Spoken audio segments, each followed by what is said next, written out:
University की जितनी भी बुक है वो हमसे पढ़ी नहीं जाती, तो क्या करें? नोट्स पढ़ो।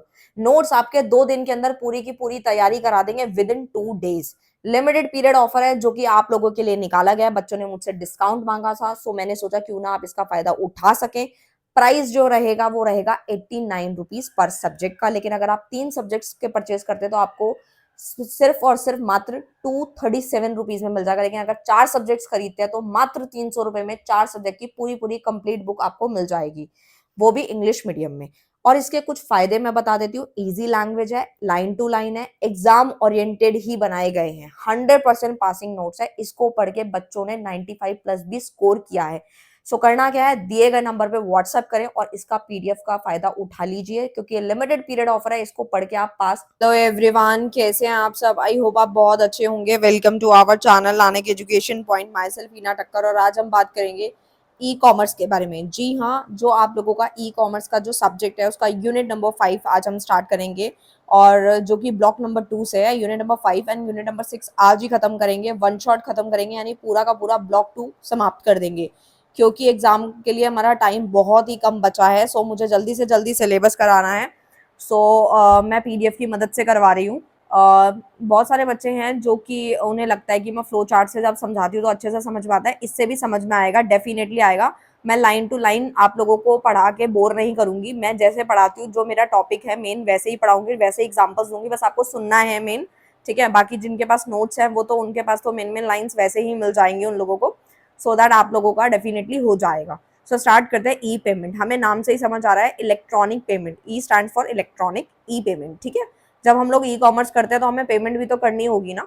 सो ये इंट्रोडक्शन पार्ट है। इंट्रोडक्शन में जैसे हम यूपीआई है, नेट बैंकिंग है, वॉलेट्स है, ये सारी चीजें किस लिए यूज होती है? हम अपने ट्रांजेक्शन को जब भी कोई भी सामान मंगाते हैं तो हम लोग जो है पेमेंट करते हैं, ऑनलाइन पेमेंट करते हैं। तो किसकी मदद से? इंटरनेट की मदद से। तो ये वही सारी टॉपिक्स हैं जो कि यहाँ पे दिए गए हैं, तो ये आप इसको रीड कर सकते हो। और ये सिर्फ रीड करने के लिए ओवरव्यू है पेमेंट सिस्टम का। जैसे कि हम लोग देखते हैं बैंक वगैरह में जाते हैं, हमें कोई बड़ा अमाउंट जो है ट्रांसफर करना होता है तो हम चेक का इस्तेमाल करते हैं, राइट? तो इस तरीके से रहता है। ई पेमेंट हमारे लिए बहुत ही ज्यादा इंपॉर्टेंट है। जैसे कि यहाँ लिखा हुआ है, bank have develop a range of payment method to make easy the exchange of money that stimulate the expansion of the commerce. हमारा बेसिकली कॉमर्स का जो एक्सपेंशन है वो किस तरीके से स्टिमुलेट होता है कि हम लोगों को मनी एक्सचेंज करनी है। सो हम लोग क्या करते हैं, बैंक वगैरह में जाते हैं, चेक डालते हैं। ठीक है, और अगर हमें लगता है कि हमारा अमाउंट छोटा है, हम छोटी छोटी चीज़ों के लिए आजकल हम इतने जुड़ चुके हैं, लाइक हमें कोई पेमेंट करनी होती है तो हम कैश का इस्तेमाल बहुत कम करने लग गए हैं। क्यों? क्योंकि हमारी हैबिट बन चुकी है कि हमारे हाथ में फ़ोन होता है, हम कहीं भी निकल जाते हैं तो हमें कुछ भी पेमेंट करना, अगर आप 10 रुपए की चीज़ भी लेते हो वो भी हम पेटीएम करना ज़रूरी समझते हैं, गूगल पे कर देते हैं, फ़ोन पे कर देते हैं। ठीक है, इस तरीके की हम लोग पेमेंट ट्रांजेक्शन करते रहते हैं। ठीक है, cards to online transfer procurement. ठीक है, we will talk about all this. ठीक है, तो ये सारी चीजें हैं। मीनिंग क्या है ई पेमेंट का, वो हम एक बार समझना चाहेंगे कि ई पेमेंट का एक्चुअल मीनिंग है क्या, राइट? तो डेफिनेशन आप रीड आउट कर सकते हैं, अदरवाइज आपको यहाँ पे डिफरेंस कर लेना है। डिफरेंस में हमेशा कहती हूँ, डिफरेंस के बड़े सारे फायदे होते हैं, लाइन टू लाइन समझ आ जाता है। जैसे यहाँ पे ट्रेडिशनल पेमेंट और ई पेमेंट का डिफरेंस अगर आपने कर लिया तो ई पेमेंट के एग्जाम्पल, फीचर, मीनिंग वो भी क्लियर हो जाएगा, डिफरेंस पूछेगा। अब हम समझते हैं most important question, traditional payment and E payment. ठीक है, अगर आपने ये समझ लिया दैट मीन्स आप लोगों के यहाँ पे डिफरेंस भी हो जाएगा, मीनिंग, फीचर सब कुछ हो जाएगा। ठीक है, और अगर आपने ये समझ लिया, लाइन टू लाइन ईजी भी रहेगा। ट्रेडिशनल पेमेंट क्या होता है? Use traditional medium to communicate. हम लोग जो कम्युनिकेशन करते हैं उसमें ट्रेडिशनल मीडियम का इस्तेमाल करते हैं। सर्कुलेशन कैसे होती है? Traditional payment is realize through physical circulation. जैसे कैश का सर्कुलेशन होता है, जैसे हम दुकान पे गए, हमें सामान पसंद आया तो हमने कैश दे दिया। आप देखते होंगे कि कुछ पेरेंट्स ऐसे हैं, या मतलब हम लोगों को जो बिलीव होता है वो कैश पे ज़्यादा रखते हैं। ठीक है, तो अब तो धीरे धीरे कम होता जा रहा है ये सारी चीज़ें, क्योंकि हम स्विच होने लग गए हैं। लेकिन कहीं ना कहीं ट्रेडिशनल देखा जाए तो कैश का सर्कुलेशन हो गया, बिल ट्रांसफर हो गया, बैंक एक्सचेंज हो गया, वो सब होता है। और इसकी रिक्वायरमेंट कहाँ पड़ती है? Use traditional medium to communicate between parties. Parties जो डील करती है आपस में, उनका कम्युनिकेशन होता है तो वो लोग ट्रेडिशनल मेथड को अपनाते हैं। इंटरवेंशन में होता है need human intervention to settle this process. इस प्रोसेस को सेटल डाउन करने के लिए हम लोग जो है कहीं ना कहीं इंसान की जरूरत को पूरा करने के लिए यूज करते हैं।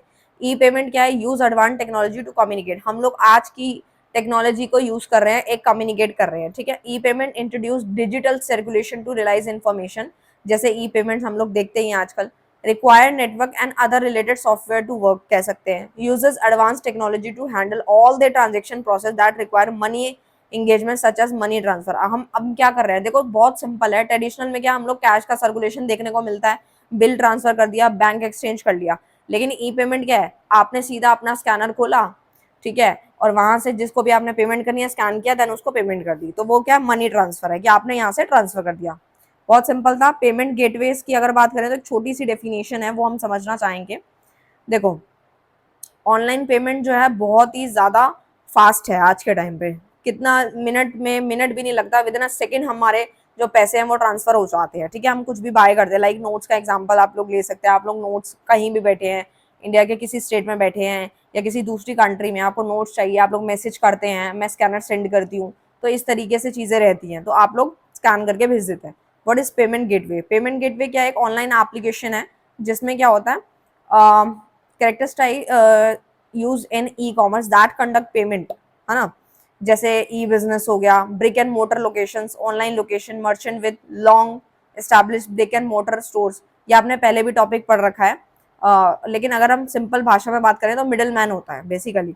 Payment gateway are the middle man handling business between merchant and customer, यानी कि वो हैंडल क्या कर रहा है, किसके बीच का हैंडल कर रहा है, वो merchant and customer serving in a position that steadily withdraws the funds, है ना। तो इस तरीके से होता है। जैसे यहाँ पे आप देख भी रहे होंगे चार्ट में, जैसे कस्टमर है, ठीक है, अब आप ये देख रहे हो यहाँ पे सबसे पहला दिखा रहा है ऑर्डर सक्सेसफुल, फिर नेक्स्ट पे पहुंचा पेमेंट गेटवे का आ गया ऑप्शन, ठीक है, थर्ड नंबर पे। उसके बाद आप देख रहे हो थर्ड है, थर्ड के बाद नीचे फोर्थ कार्ड नेटवर्क हो गया, फिर आपका कस्टमर बैंक इशूइंग आ गया, या 6 नंबर, फिर 7, फिर 8। इस तरीके से प्रॉपर पेमेंट गेटवेज होते हैं जो कि बीच के लोग भी इसमें आ जाते हैं। तो प्रोसेस क्या रहता है इसका, मर्चेंट, इशूइंग बैंक, कस्टमर, ठीक है, ये सारी चीजें आती है। मर्चेंट क्या होता है, an online business operating is any vertical, जैसे ट्रैवल में यूज होता है, रिटेल के लोग इसको यूज करते हैं, ई कॉमर्स है, गेमिंग है, फॉरेक्स एक्सचेंज है, बाइंग है, शॉपिंग है, इन सब में मर्चेंट का हम लोग यूज करते हैं। ऑफरिंग अ प्रोडक्ट, हम लोग ऑफर कर रहे हैं प्रोडक्ट या सर्विस दे रहे हैं कस्टमर को। कस्टमर आपको पता ही है क्या होता है, कार्ड होल्डर जिसे हम बोलते हैं, who want to assess the product, जो कि प्रोडक्ट या सर्विस को लेना चाहता है ना। इशूइंग बैंक क्या है, जैसे debit card, credit card, visa, master card, ये सब आता है इसके अंदर। Securing information through payment gateway, ये आप इसको रीड कर सकते हैं, पर इसके मेन मेन पॉइंट्स पढ़ लीजिएगा। जैसे आपके system often user sign request for the merchant हो गया, और आपका वर्चुअल प्रेयर ऑथेंटिकेशन हो गया, इस तरीके की चीज़ें आती हैं, बस इसको रीड आउट कर लीजिएगा, ज़्यादा इसमें कुछ खास है नहीं। और पेमेंट गेटवे के कुछ एग्जांपल्स तो मैंने आपको अभी बता ही दिए हैं, फ्लिपकार्ट हो गया, अमेजोन हो गया, ये सब एग्जांपल तो आपके चलते रहेंगे। ये आपके चेक और प्रोग्रेस है, करना चाहो तो कर सकते हो, वरना स्किप कर दीजिएगा। नेक्स्ट आता है आपका step regarding functioning of a payment gateway, की जब आप पेमेंट गेटवे पे होते हैं तो आपको कौन कौन से स्टेप जो है वो देखने को मिलते हैं, ठीक है। तो सबसे पहले कलेक्शन है, फिर ऑथेंटिकेशन है, ऑथराइजेशन है, सेटलमेंट है। तो नीचे दे रखा है, बस इस बॉक्स को रीड कर लो, सफिशिएंट रहेगा। जैसे कस्टमर, कलेक्शन में क्या होता है, customer chooses the product, customer क्या करता है, अपने प्रोडक्ट को चूज करता है या अपनी सर्विस को चूज करता है। Enter the credit card detail on top payment page पे आके देखते हैं ना, हम कई बार सुनते हैं किसी से कि हम लोग जो हैं कोई फ्लाइट की मतलब फ्लाइट की टिकट बुक कर रहे हैं, तो हम पेमेंट पेज पे पहुंच चुके हैं, आपने सुना होगा अपने किसी नोन से, ठीक है। Payment gateway then take the information and sending it via, मतलब एक लिंक, एक बैंक अकाउंट का आपको देखने को मिलता है। At this point you will, third वाले में ऑथराइजेशन में होता है, जैसे कि मान लो at this point you will know that the sale has been approve, कि सेल अप्रूव हो गई है, you can deliver the order product, है ना, फिर आप ऑर्डर कर सकते हैं। At last the transaction data is verified, your bank वो वेरीफाई भी करता है, राइट, इस तरीके से। सो टाइप्स हैं, ये भी आप रीड कर सकते हैं, ज़्यादा इसमें कुछ खास है नहीं। और मेथड्स हैं, मेथड में आता है आपका वायर ट्रांसफर कह लो, आइटम प्रोसेसिंग, ये चीज़ें हमने ऑलरेडी पढ़ रखी है, बस हमें ये पता होना चाहिए कि हमें लिखना किसमें। जैसे पेमेंट मेथड के कुछ टाइप्स है ना, बहुत सिंपल है। जैसे मोबाइल पेमेंट्स तो आजकल हम सबसे ज़्यादा देखने को मिला है, ये इजी इजी करा रही हूँ जो आपको याद रहेंगे। Card service, ATM, credit, debit card, पहले बहुत ज़्यादा यूज होता था एटीएम का, आजकल तो मोबाइल है तो मतलब सब जहान है पूरा। क्रिप्टो करेंसी हो गया, ये सारी चीज़ें आती हैं। सो बस इसको डिटेल में दिया गया, ये आप खुद भी बना। अब हम स्टार्ट करने जा रहे हैं अपना ब्लॉक नंबर 2 का, यूनिट नंबर 6 जो कि लास्ट है, इसके बाद पूरा का पूरा ब्लॉक नंबर 2 समाप्त हो जाएगा। यूनिट नंबर 6 है ई बैंकिंग, नाम से ही समझ में आ रहा है इलेक्ट्रॉनिक बैंकिंग क्या होती है। is a form of banking in which fund are transferred through an exchange of electronic signals.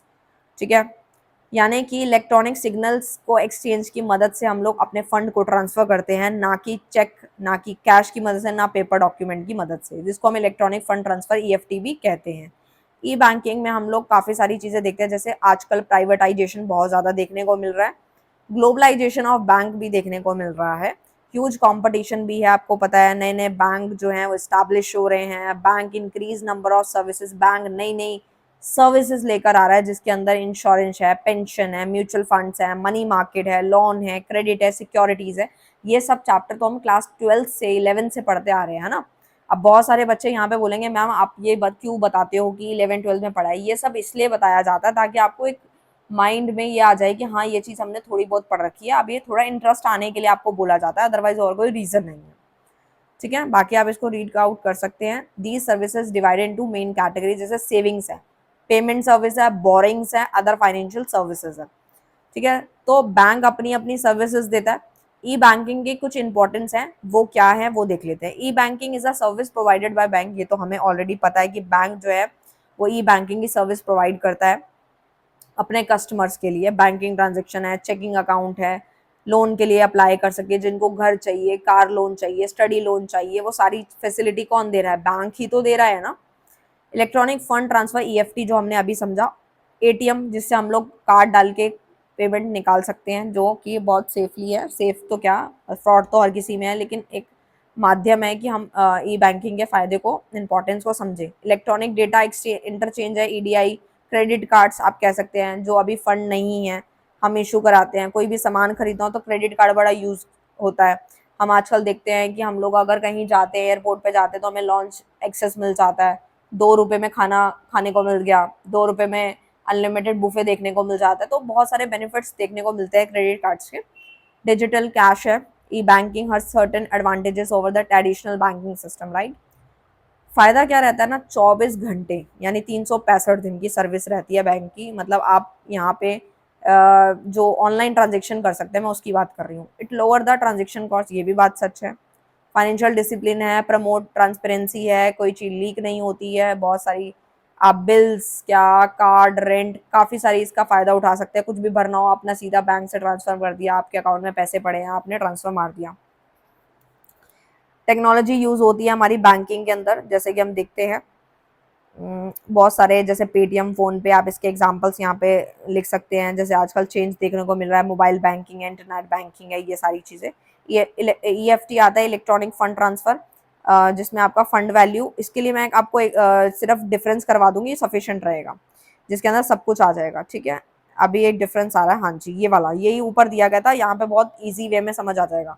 एक होता है एनईएफटी, एक होता है आईएमपीएस, एक होता है आरटीजीएस। ठीक है, सबसे पहले तो स्पीड ऑफ सेटलमेंट इसका हाफ आवरली होती है। आईएमपीएस का जो है रियल टाइम है, उसका भी रियल है।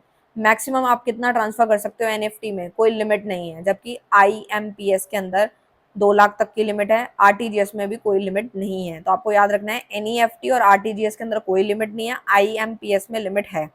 मिनिमम कितना ट्रांसफर कर सकते हो, तो एनईएफटी का फिर से कोई लिमिट नहीं है, आईएमपीएस का नो लिमिट, आरटीजीएस का 2 लाख तक का। चार्जेस क्या लगते हैं एनईएफटी के, no charges.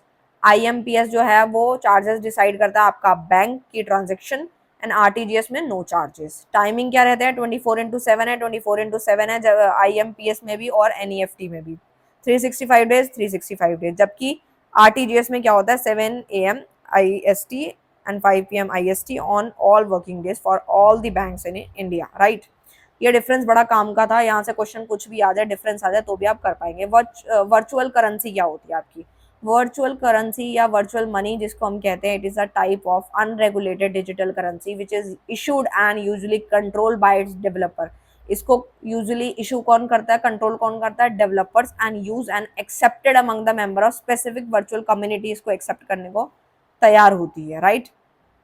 Virtual currency is a type of unregulated digital currency that is only an electronic form में होती है। It is stored and transaction, इसको आप स्टोर कर सकते हैं, transacted only through designated software, mobile, computer applications, ये सारे। जैसे डिजिटल वॉलेट्स आप लोग देखते हैं कि हमारे उस वॉलेट में पैसे पड़े हैं, पेटीएम सुनते थे वॉलेट्स पड़े हैं, ये इस तरीके, it is not control by a centralised banking authority, इसको कंट्रोल नहीं करती है। Virtual currency is a different than digital currency से, ये थोड़ी सी डिफर होती है, राइट। इसके लिए आप डिफरेंस गो थ्रू कर सकते हैं। ऑटोमेटिक क्लियरिंग हाउस जो होता है, ये क्या होता है, कंप्यूटर बेस्ड इलेक्ट्रॉनिक नेटवर्क है जो कि कोऑर्डिनेट करता है आपके इलेक्ट्रॉनिक पेमेंट्स के लिए एंड ऑटोमेटेड मनी ट्रांसफर्स के लिए, ठीक है। जैसे paper cheque, wire transfer, credit card network, ये जो हमने अभी पढ़ा EFT, ये सब आता है इसके अंदर। लोअर कॉस्ट रहती है, कन्वीनियंस रहता है, आराम से कर सकते हो, मोर कन्वीनियंट है, ईजियर मेथड है पेमेंट करने का, आसान है। अब पहले क्या होता था, पहले हम कोई भी एग्जांपल उठा के देख लो आप पेमेंट का, पहले हम लोग इतनी ट्रांजेक्शन्स नहीं किया करते थे, आजकल तो हम हर छोटी चीज़ के लिए भी लाइक गूगल पे खोल लेते हैं। तो जो हमारे पेरेंट्स हैं या फिर और आगे की जनरेशन की बात करूँ मैं, जिनको चलाना नहीं आता, वो लोग इस चीज़ से अवेयर नहीं थे, लेकिन आजकल तो उन्हें भी फ़ोन पे, पेटीएम की हैबिट पड़ चुकी है। तो इस तरीके से रहता है ये पूरा का पूरा। तो बाकी सब आप इसमें गो थ्रू कर सकते हैं। जो मेन था वो आरटीजीएस और एनईएफटी का था, वो मैंने आपको बता दिया। सो आप बाकी इसको गो थ्रू कर सकते हैं। अगर कोई डाउट आता है, आपका अपना चैनल है, कमेंट करके पूछ सकते हैं। मिलते हैं नेक्स्ट वीडियो के अंदर नेक्स्ट टॉपिक के साथ, तब तक के लिए bye bye, thank you so much.